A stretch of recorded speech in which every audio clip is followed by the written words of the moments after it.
I think that's kind of one of the really unique things about going out there and trying to find like the real user, right? Whether in your case it's like a real seller or a real buyer, right?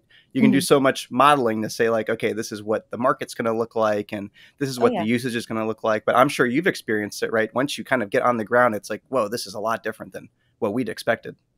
Yeah, I mean, I think going into some of these tests, especially when you're launching a new product, you have a set of assumptions, right? You're like, okay, we've done our research. We know that this is what people need. And you have these preconceptions of how people are going to use it.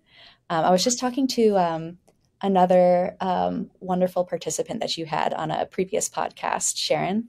And she sent Sharon. me, wow, she's great. She's great. She's so great. And she's one of the original, like the OG beta people. She's like .com bubble. She's there. I heard that podcast and I was like, oh my God, I got to talk to her. So she sent me this wonderful visual of the path you think people are going to take through your product, which is just like A to B, and the path they actually take, which was just like this crazy squiggle. And I'm like, yes, absolutely that. But then you also don't know how people might think to use your product in advance. And they might have some clever way of thinking about it that you're like, oh, we never even thought that this could be a value prop or something that people needed until we actually got it into the hands of real customers. Yeah. You think it's an edge case until most of the people are operating in that case. Yeah. And I love what you said about the preconceptions. We've done research, right? We know who our user is. We know the target market. We have the features that we want, their expectations. And then we get to beta and, oh, wow, they're suddenly different, right? It's because we've done research many, many months ago, maybe years ago. And that's just, it's the product has morphed. The environment has evolved. The landscape is changed. Everything's getting, it's different from when we had done the research. That's why it's so important to kind of continuously add and inform yourself with users. It's so valuable. Yeah. And Square's changing more and more in that direction too, even in the years that I've, spent working in the beta testing space with them. It's like when we first launched Square, we were kind of the first of our kind. We were the first, company that was allowing people to take credit cards outside of the major banks. And so we didn't have a lot of competition.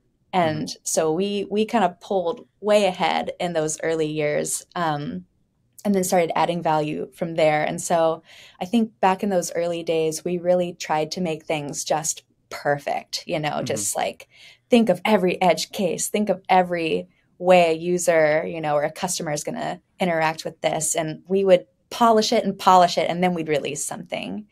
And now it's definitely a different landscape. We have more competition, and also, looking at trends over the past few years, we've definitely seen how quickly things can change, right? The environment can change. And so the process at Square now is a lot more iterative. It's a lot more like, okay, we're breaking these into milestones. We're solving this pain point today. Now we're going to solve this one. Now we're going to solve this one. And so we're launching a lot more iteratively. And so the importance of having beta along for the ride and even plugged in at that early research phase and continuously involved is so important. So we're definitely seeing that shift over the past few years at Square, and the relationships that we're starting to build with product teams now have really evolved. I'd say in the beginning, it was like, we would be notified maybe of an upcoming beta test, like 1 to 2 months ahead of time. Like, hey, we've been working on this. We're about ready to test. Can you help find us some customers to do this? And it was almost like a contractual relationship where we're there within the company, we're there within Square, but we're still seen as this like outside team that you'll hire for your beta test. And then we go away, right, at the end once it launches. And now we're much more involved in the earlier stages, much more consultative, seen more as a partner. And that's been really beneficial, not just for our team and our growth and scalability, but also for the product teams that we work with, and being able to get that feedback in much earlier, and just really building the trust with those teams too. So that when you do come in, you say like, hey, we need to pull this back, or we need to delay, or we need to ship this this other feature component first, it's not as much friction as it was in the past.